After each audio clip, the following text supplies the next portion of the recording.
5.3 Quadratic Functions, General Form. Okay, we've worked with quadratics now for a little while. We've usually been given the quadratic in vertex form. So in vertex form, quadratics would have looked like this maybe. And that was very handy because we could look at this and say, well, the vertex here is at 1, 4, so we have a lowest point or a highest point depending on the 3. And then we go from there with the table. Well, very often quadratics are given to us like this, 2x squared plus 4x minus 3. We don't have a vertex given to us right now. It's not in the right form. So to graph those, we have to have different techniques. The first technique is to basically take what is given to us, 2x squared plus 4x minus 3, and then complete the square on it, and that would allow me to write it in vertex form. So let's look at that. So if I'm given this equation, or this function I should say, then I could complete the square on this. So completing the square means that I need to write it as an x, and in this case it's going to be a plus something squared, and then stuff here, and I might have some stuff there. Okay, so keep in mind that that's the structure we're going for. So the first thing I need to do is I'm going to divide the 2 out, so I just have an x squared. So it says x squared plus 2x minus 3. Okay, and then in completing the square you would then write the x squared plus 2x, so the x squared plus 2x. I'm going to write it then as an x plus, and then I need half of the 2 and then the 1 squared. So that's my first step, so x plus 1 squared. But that's not completely true, because if you look at this here, although x squared plus 2x gives me the x plus 1 squared, x plus 1 squared without doing anything else, that's actually a little too much. So I get x times x is x squared. So let's see if this what we really have here. Plus 1x, and then 1 times 1 is 1, plus 1. So that is x squared plus 2x plus 1. Okay, now because I'm not solving here, I can't just add 1 on the left because I had an extra 1 here. So I need to subtract an extra 1 so that I get the same thing. I need to get x squared plus 2x out of that. So if I write it as x plus 1 squared, and if I write minus 1 here, then these two are going to cancel. So you have a plus 1 in here, which is half, and then you subtract 1 squared is 1. Make sure you put brackets around it, because this 2 is now going to distribute back out. So we're going to do 2 times x plus 1 squared minus 2 minus 3. That's why this bracket here and here is important. Because finally, the function in vertex form will be 2x plus 1 squared minus 5. So this is one way to get to or to start with a general form and get it into a shape that is easier to graph. You can see now here that if that's a plus 1, then the vertex is going to be at a negative 1, and then a negative 5, so that's the vertex. So negative 1, and then 1, 2, 3, 4, negative 1, negative 5, and then that will allow me to finish this problem by making a table. So at a negative 1 I have a negative 5, at 0, so plug in 0 here, or you could just plug in 0 in the original one, so at 0 you get a negative 3. So let's check if that's true. So I got 0, 0 plus 0 minus 3 is a negative 3. Does that work here? 0 plus 1 is 1, 1 squared is 1, 2 times 1 is 2, and 2 minus 5 is a negative 3. So it works for both of these. Well, that means that a negative 2, I also get a negative 3. So at 0, negative 3, and a negative 2, I get a negative 3 because of the symmetry. And positives are easy to work with the negatives, so let's plug in a 1. So 1 plus 1 is 2, squared is 4, 2 times 4 is 8, and 8 minus 5 is 3. So at 1 you would get 3. That means that at negative 3 you should also get 3, again because of the symmetry. So 1, 1, 2, 3, and then here the same thing. So that's enough. We can see that it crosses somewhere between a negative 2 and a negative 3. We have the lowest point here, and then on this side somewhere between 0 and 1 it crosses. And then that's pretty good. Hopefully yours looks a little better than mine. And that's one way to do it. It's probably not the best way, or it's probably not the way that most of you are going to want to graph this, because completing a square can sometimes be a bit of a problem. And this one was set up actually so that the 2 and the 4 were both divisible by 2, so we didn't have any fractions either. So the second method is to use the formula negative b over 2a to find the vertex. So let's look at the general form. If we're given something in this format, ax squared plus bx plus c, then the vertex, well, actually the x-coordinate of the vertex can be found by using a negative b over 2a. If you don't like memorizing formulas, by now you probably have the quadratic formula memorized though, because you've used it so much. Notice that a negative b over 2a is part of it. It's right here. So you sort of already know it. Okay, so what are we doing? 2x squared plus 4x minus 3, right? So we should get the same graph if we do this, right? So 2x squared plus 4x minus 3, that's the function we're looking at. So let's do a negative b divided by 2a. So negative b, so a here is 2, b is 4. So the x-coordinate of the vertex will be a negative 4 divided by 2 times, and a is 2. So it'll be at a negative 4 divided by 4, which is at a negative 1. Let's check that. Did we get the vertex at a negative 1? We did. Okay, and so we should get a negative 5 out of that. So once you have that, then you can use that to set up your table. So you would put the negative 1 in the middle of the table, fill in what a negative 1 is, so that you find the y value here. Well, in this case, we already know it's a negative 5. And then, you plug in a 0, you would get a negative 3. So then at a negative 2, you'd get a negative 3.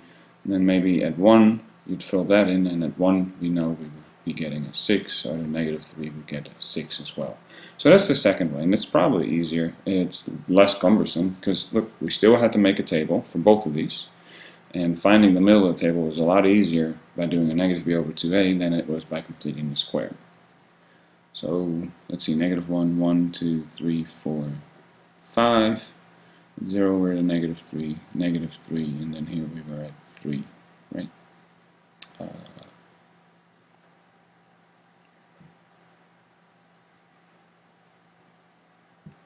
I'm not sure where I got the 6 from. Well, I do know where I got the 6 from. It's up 6 from the negative 3.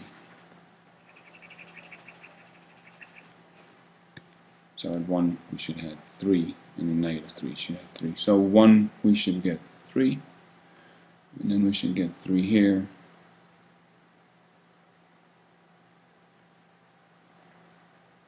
And we get the same parabola. Okay. So the symmetry of the parabola and negative b over 2a are connected. You saw that the negative 1 gives you the vertex, and that means that the parabola is symmetric through that point. So that means that if I were to draw a straight line right through a negative 1, but it's vertical, the parabola is symmetric on both sides. So if you are 1, 2 away here, you are 1, 2 away there. If you are 1 away over here, then if you go this way, you're 1 away over there. Some books and sometimes questions will ask you for, well, what's the line of symmetry for the parabola? So the line of symmetry is this vertical line. Well, vertical lines are written by only using the x-coordinate, and then you write down where does it go through the x-axis. Well, right here through negative 1. So x negative 1 is the line of symmetry, which happens to be the same as this, but here it stands for the x-coordinate of the vertex. So that's a little confusing, but once you get it, it's actually pretty easy because you only have to find one of them. Okay, so how do you find these intercepts? So how do I find these intercepts? Okay, well, one way to do it would be to just do, well, 2x squared plus 4x minus 3 equals 0, which you could use the quadratic formula for. So negative 4 plus or minus b squared is 16 minus 4, a is 2, c is a negative 3, divided by 2 times a. So this will give me the x-coordinates. So it's a negative 4 plus or minus 4 times 2 is 8, 8 times 3 is 24, that makes it a plus 24, so plus or minus the square root of 40 divided by 4. There's a 4 in 40, right? 40 is 4 times 10, so the square root of 4 is 2. So that's a negative 4 plus or minus 2 square root of 10 divided by 4. And then you can cancel a little bit over here. So you could write this as a negative 4 divided by 4 would be a negative 1 plus or minus the square root of 10 over 2. That would be one way to do it. So that would work. I do want to show this though, because I've completed the square on this somewhere. So if I look at it this way, and I'm going to take that with me for just a second. So if I look at the completing the square version of the quadratic equation or function that we were working with, then solving this one should be a little bit faster, right? So this is actually a reason why maybe completing the square would be great, because if you solve this for 0, you can just move the 5 across, so it's still a square, and then you divide by 2, so x plus 1 is equal to 5 over 2. And then you take the square root, so you get x plus 1 is plus or minus the square root of 5 over 2. And then you move the 1, so you get a negative 1 plus or minus the square root of 5 over 2. So somehow I'm saying that these are the same. And they are. So let me write this a slightly different way. So that's the square root of 5 the square divided by the square root of 2. So this is called rationalizing the denominator. If you multiply by the square root of 2 over the square root of 2, which is 1, you end up with the square root of 5 times the square root of 2 is actually the square root of 10, and the square root of 2 times itself is 2. So by multiplying by the square root of 2, you have a denominator now that is a real number. And you can see now that these are actually the same values. Okay? Alright. So two things left. The role of a in ax squared plus bx plus c. So what does this number do? I'm trying to remember what the equation was. 2x squared plus 4x minus 3. So what does a do if it's a 2? Well, that really is exactly the same as the 2 does over here. So remember that in vertex form, if a was 2, we would have said, well, it opens up, and that it would be twice as fast as compared to just an x squared. Well, it's the same thing over here. So if I had a negative a there, if I had a negative 2x squared plus 4x minus 3, and then a would be a negative 2, we would say it opens down.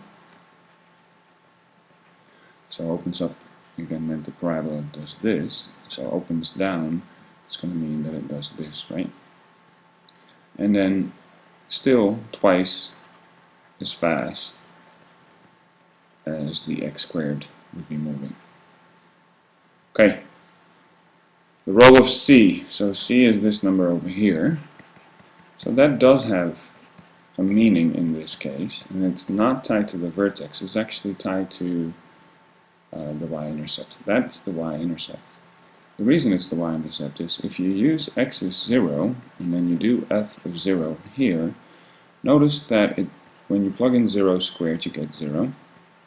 And when you do 4 times 0, you get 0. So you get a negative 3. So the only thing that you get is f of 0 is a negative 3. Well, that's really always the case. If I plug in 0 into the general form,